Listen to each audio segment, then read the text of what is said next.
Hello friends, welcome back to our channel Shyam nursing academy. आज हम बात करेंगे एक ऐसी बीमारी के बारे में जो दिखाई नहीं देती लेकिन अंदर से शरीर को खोखला कर देती है। हाई ब्लड प्रेशर, जिसे हाइपरटेंशन भी कहते हैं।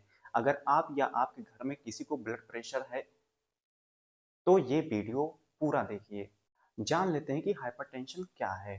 तो हाइपरटेंशन का मतलब होता है ब्लड प्रेशर का नॉर्मल से ज्यादा होना। Normal blood pressure 120/80 of Hg होता है।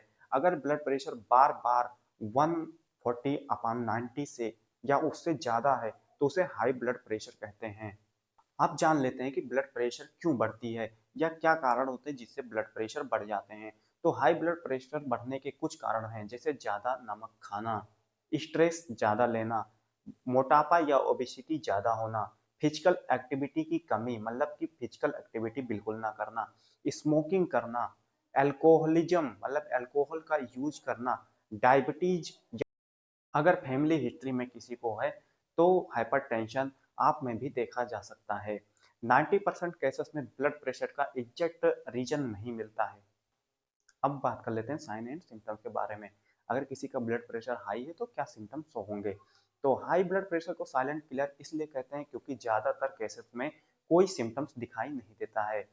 तो कुछ सिम्टम्स ऐसे हैं जैसे हेडेक, चक्कर आना, घबराहट, नोज ब्लीडिंग मतलब नाक से ब्लड आना, थकान जैसी समस्या देखने को मिलती हैं अगर ब्लड प्रेशर हाई है तो। सिम्टम्स आने का मतलब होता है कि ब्लड प्रेशर काफी बढ़ चुका है और जल्द से जल्द ट्रीटमेंट करवाना चाहिए। अब बात कर रहे हैं कि बीपी चेक करवाना क्यों जरूरी है। तो हाई ब्लड प्रेशर का पता सिर्फ ब्लड प्रेशर मशीन से होता है, इसलिए हर एडल्ट को रेगुलर बीपी चेक करवाना चाहिए। अब बात कर लेते हैं कॉम्प्लिकेशंस के बारे में कि अगर लगातार ब्लड प्रेशर हाई हो रहा है तो क्या नुकसान हो सकते हैं। तो लगातार अगर हाई ब्लड प्रेशर रह रहा है तो heart attack, brain stroke, kidney failure, eye damage या पैरालिसिस जैसी समस्या देखने को मिल सकती हैं। इसीलिए ब्लड प्रेशर को लाइटली लेना बहुत डेंजरस है। मतलब अगर थोड़े भी सिम्टम्स दिख रहे हैं ब्लड प्रेशर हाई के तो तुरंत उसे ट्रीटमेंट करवाना बहुत जरूरी है। अब बात कर लेते हैं डायग्नोसिस के बारे में। तो हाइपरटेंशन को डायग्नोस करने के लिए रिपीटेड ब्लड प्रेशर रीडिंग लेना चाहिए। सिंगल रीडिंग से डिसीजन नहीं लिया जाता। अब बात कर लेते हैं ट्रीटमेंट के बारे में कि अगर हाई ब्लड प्रेशर है तो उसे ट्रीटमेंट कैसे करेंगे। तो हाई ब्लड प्रेशर को ट्रीटमेंट करने के लिए दो पार्ट्स होते हैं। पहला तो लाइफ स्टाइल मॉडिफिकेशन मतलब कि अपने जीवन को हम बदल करके ब्लड प्रेशर को कंट्रोल कर सकते हैं। जैसे कि नमक कम खाना, वेट को कंट्रोल करके रखना, डेली वॉक 30 मिनट मतलब डेली चलना चाहिए, स्ट्रेस कम लेना चाहिए।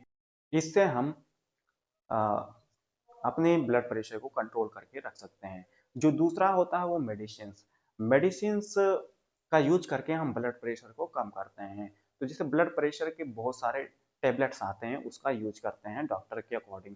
डॉक्टर जिस तरीके से प्रेस्क्राइब करेगा उस तरीके से आपको मेडिसिन लेनी पड़ेगी। तो एंटी हाइपरटेंसिव ड्रग आते हैं उसका यूज करना चाहिए ब्लड प्रेशर को कम करने के लिए। मेडिसिन अचानक बंद करना खतरनाक है, इसलिए जब तक डॉक्टर मेडिसिन को चलाए तब तक आपको वो दवाई लेनी चाहिए। अब बात कर लेते हैं डाइट एंड प्रिवेंशन के बारे में कि हम ऐसा क्या चीज खाएं जिससे हमारी ब्लड प्रेशर लो रहे और ऐसा क्या करें जिससे ब्लड प्रेशर लो रहे। तो ग्रीन वेजिटेबल्स का यूज करेंगे, फ्रूट डेली खाएंगे मतलब कोई ना कोई फल डेली खाएंगे, लो साल्ट डाइट, डाइट में जो है नमक कम लेंगे, वाटर इनटेक सही डेली वाटर ज़्यादा पियेंगे, और साथ साथ में अचार, पापड़, जंक फूड या जो पैकेज फूड होते हैं जो पैकिंग में रहते हैं उनको अवॉइड करेंगे। अब जान लेते हैं मिथ वर्सेस फैक्ट के बारे में कि क्या सही है क्या गलत है। तो बहुत लोग कहते हैं कि ब्लड प्रेशर सिर्फ ओल्ड एज लोगों को होता है, लेकिन आजकल ये यंग एज में भी देखा जा रहा है। बहुत लोग कहते हैं कि ब्लड प्रेशर ठीक लग रहा है तो मेडिसिन बंद कर दीजिए, लेकिन गलत है। डॉक्टर जब तक ना कहे तब तक ब्लड प्रेशर की दवाइयाँ बंद नहीं करनी चाहिए। ओवरऑल आपको बताया जाए तो हाई ब्लड प्रेशर दिखाई नहीं देता लेकिन अंदर ही अंदर जान जा सकती हैं। टाइम पर ब्लड प्रेशर चेक, सही ट्रीटमेंट और लाइफ स्टाइल मैनेजमेंट से ब्लड प्रेशर को कंट्रोल किया जा सकता है। अगर ये वीडियो यूजफुल लगा हो तो लाइक करें, शेयर करें और हेल्थ अवेयरनेस के लिए चैनल को सब्सक्राइब जरूर करें। Thank you.